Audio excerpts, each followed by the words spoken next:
차가운 바람이 회색빛 주상절리를 휘감아 돌던 겨울날, 비비린내 나는 비극이 한 점 어린 생명의 운명을 뒤흔들었네.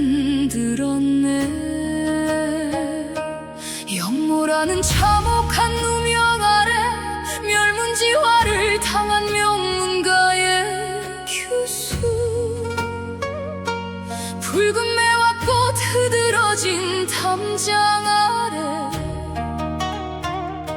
홀로 피 눈물을 삼켜야 했네. 그 여린 손은 차갑게 식어가는 부모님의 손을 부여잡고 심장에 새겨지는 듯한 비통함 속에서 생사의 경계를 헤매었네.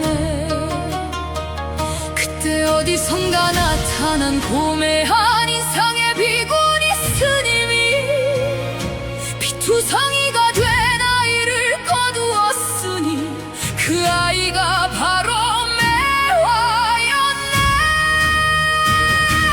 깊은 산중 새 속에 시름 닿지 않는 백년산상 품에 자라나며 억울한 부모님의 원한이 어린 매화의 심장을 찢어놓아도 자애로운 보살핌과 엄격한 가르침 속에서 그 아픔을 딛고 그녀는 다시 일어섰네.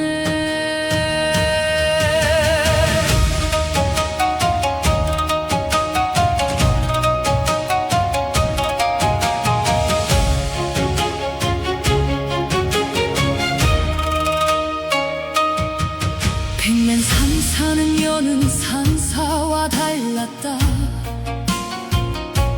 억압받고 소외된 이들을 품어안는 도량이자 동시에 강인한 무예로 자신과 약자를 지키는 비구니들이 은밀히 수련하는 곳이었네. 매화는 그곳에서 삶의 의미와 함께 무야의 가르침을 배우고 노스님은 매화의 깊은 슬픔과 그 속에 잠재된 분노를 꿰뚫어 보았네. 매화야, 너의 마음속 분노의 불길은 검이 될 수도 너를 태울 수도 있단다. 무예는 그 불길을 잠재우고 지키고자 하는 마음을 담아 바르게 쓰는 것이다. 그 가르침 아래 매화는 새벽마다 차가운 계곡물에서 심신을 단련하고 달빛 아래 홀로 칼을 휘두르며 그림자 무예를 연마했네.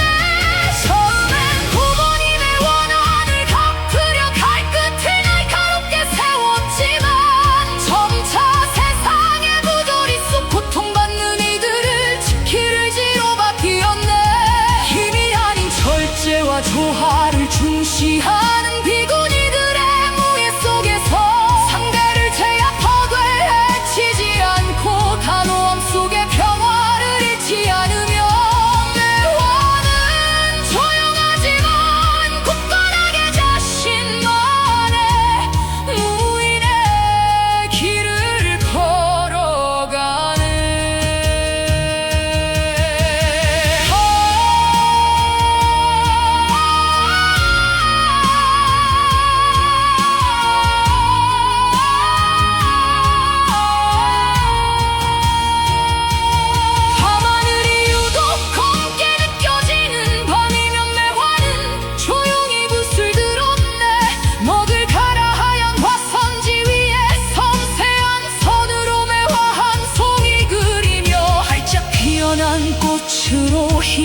하는 세상을 향해 피워낸 그녀만의